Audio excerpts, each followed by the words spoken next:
Ajato, I brave, them awesome. Farid on the beat. Can Producer Cousin Dizzy.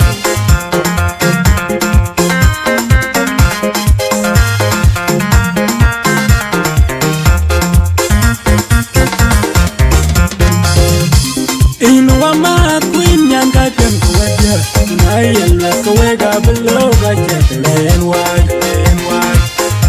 In yanga queen wama kem kuya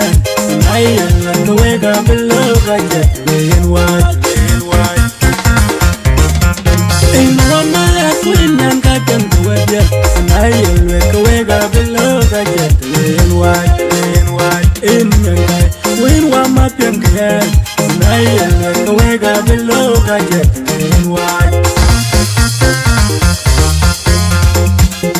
Kelong wari ya kuru majolwel Belega tengwelo jayan keterolo jimo Kabango garel bay Kedeng chit garel chubi Lang chubi Kabango garel bay Kedeng chit garel chubi Kulang chubi Kedeng chit garel chubi Wari kuru majolwel Kega tengwelo Kabango garel bay Kedeng chit garel chubi Lang chubi Kabango garel bay Kedeng chit garel chubi Kulang chubi Kedeng chit garel chubi Wari kuru majolwel Kega tengwelo Kitun jaman Kewara sakit Kawan mintir kabaya Chi mai kayo Asake chirchai ni Kawan mintir kabaya Chi mai jor Yal kui galen ban Kajit kurunwa Na bukoy kaya Kuriel ganali Yal kui galen ban Kajit kurunwa Na bukoy kaya Kulung dakin dala weg tanga Kaya jol kabiru Bache maiko Wangarore kwindu Kaya jol kabiru Ache gato kaya mai Kaya jol kabiru Ache maiko Buru bayin mailon chiwi Wache way wana kibin Chikoy da Koy kuduni ya leo loy Kaya jol kabiru Ache maiko I bravo Go Atem masam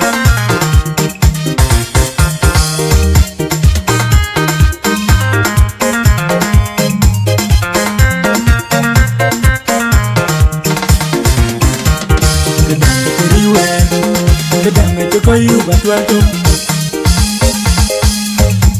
Jegulol kaya wetanda Bir junu bakachinna wani Koirel ge wachi budjal di sedungaret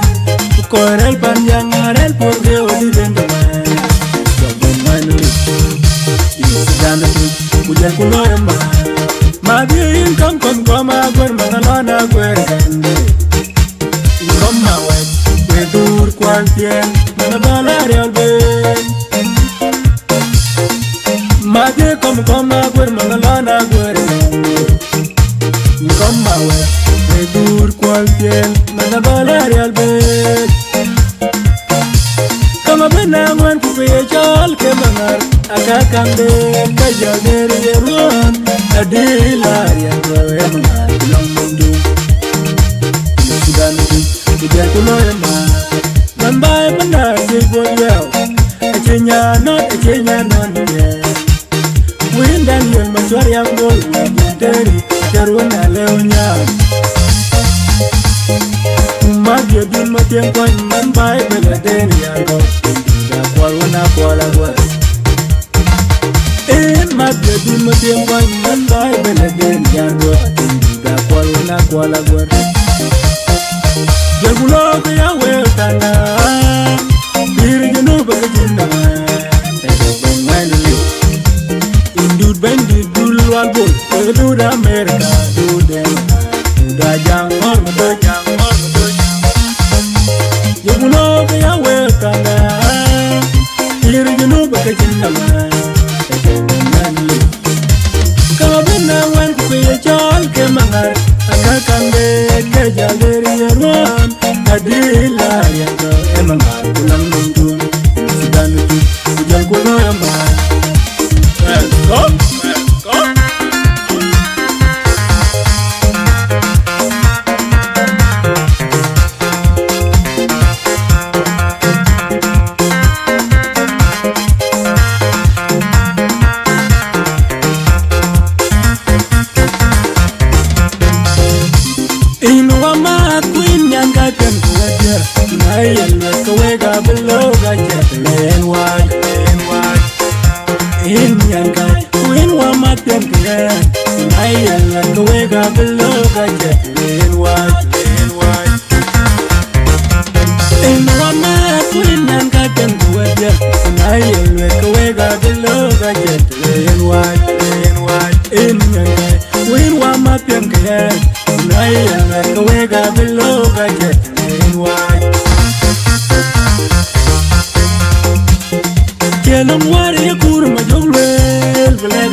America